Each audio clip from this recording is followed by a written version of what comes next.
Today we're going to make beef stock. I save bones and meat scraps and celery, carrots, and I just keep them in a bag in the freezer until I get enough to make a batch of stock. I've been saving for too long, and this is a much more than I normally hoard to make stock with. So let's see what all we've got in here. So in the bag I had some vegetables that I've saved from doing prep work. There's a little bit of frost on them. I think they're going to be okay. We're going to boil them out for a good bit. You should save celery. You can save onion skins. You can save onion, sliced onions, carrots. Don't save anything like broccoli. I've got to make sure. No, that's celery. Celery. You don't want broccoli or anything in that family. No cauliflower. Peppers are fine. Even the ends of peppers. Onion skins are really good. So we've got a good variety there. The bones we're going to cook in the oven. I'm going to do a 300 oven. See how they look after about hour and a half.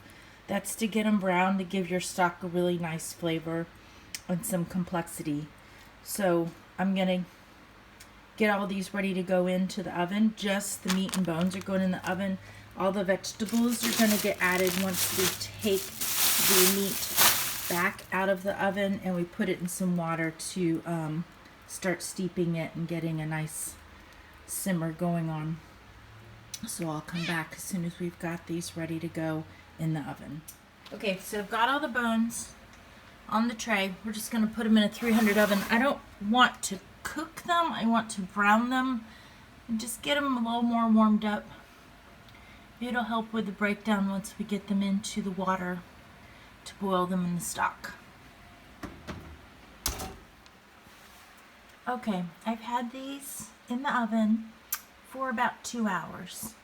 At 1 hour, at 300 degrees, I felt it was cooking a little too fast, so I lowered the temperature to 200.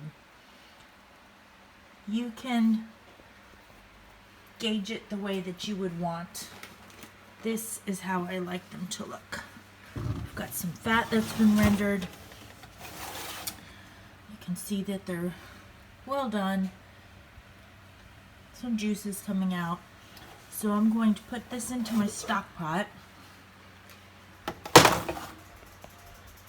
And I've already put all my vegetables in here. I do not salt and pepper as I am cooking it.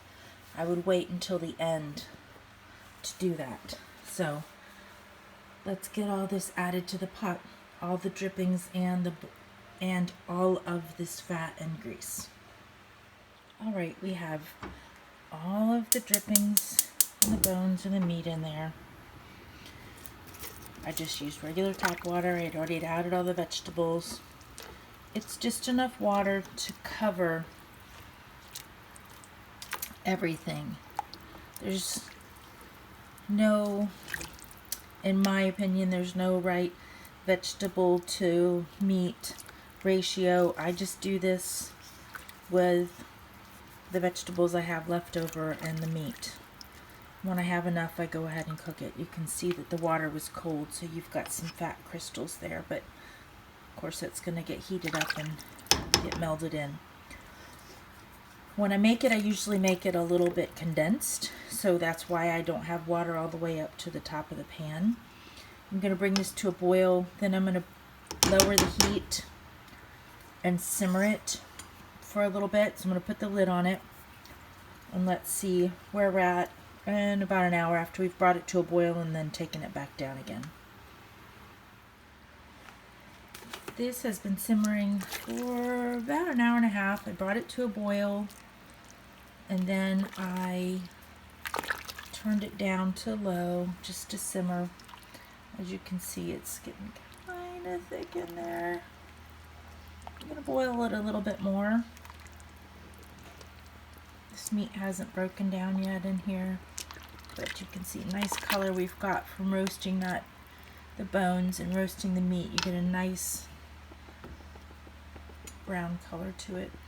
Also releases a lot more of the juices, I feel. So we're going to just let this simmer just a little bit more.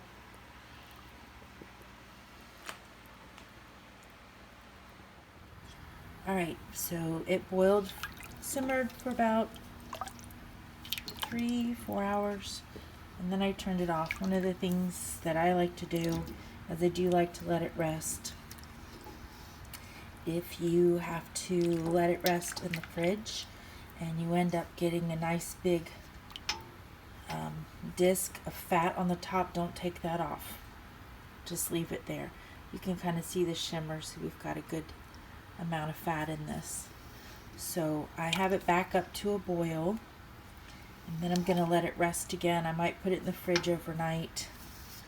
I'm not sure. I need this for a recipe that I'm making tomorrow. So it's about 5 o'clock right now, and I will need to get this finished up so I can make that tomorrow.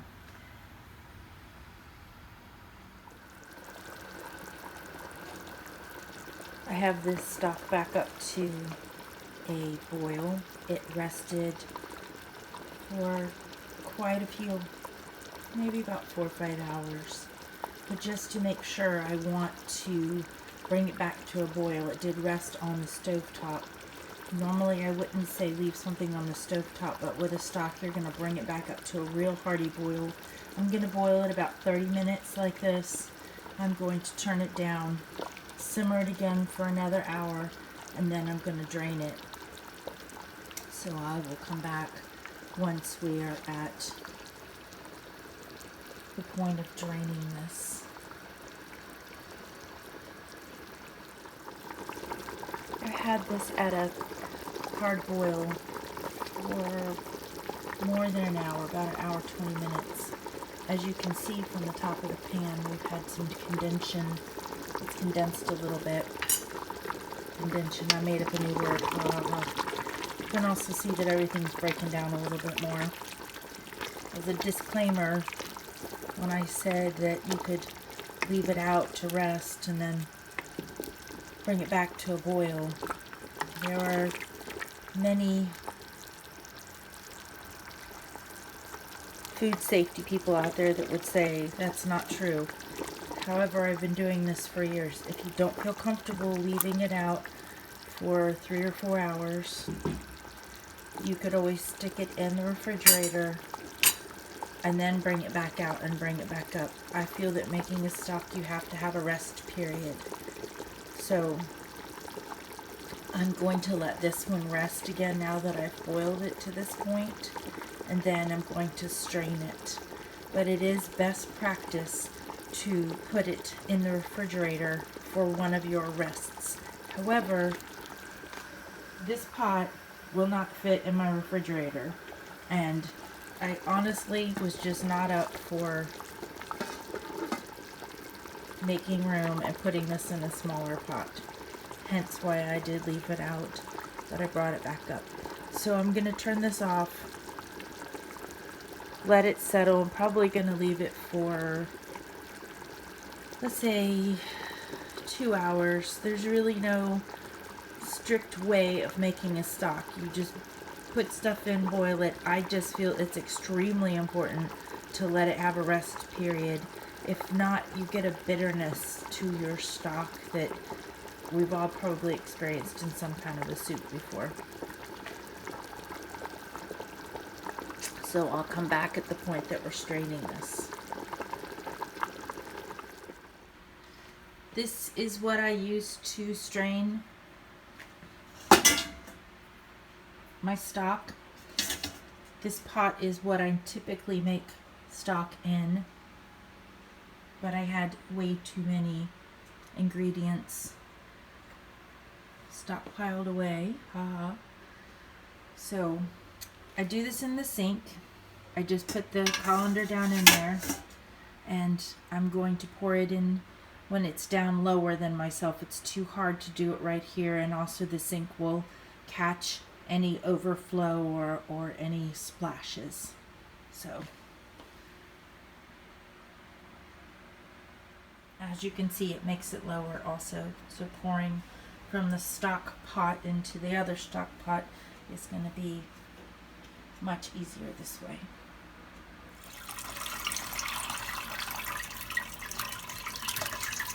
You might notice that there's still pieces of meat. I don't always cook my stock until the meat is just totally disintegrated. Really more going for the vegetables being broken down.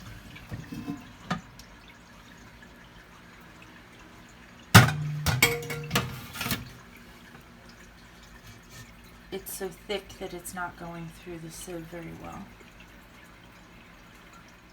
As you can see, there's a lot of vegetables and meat left, and not a tremendous amount of stock, if you can see that. But it's also very concentrated.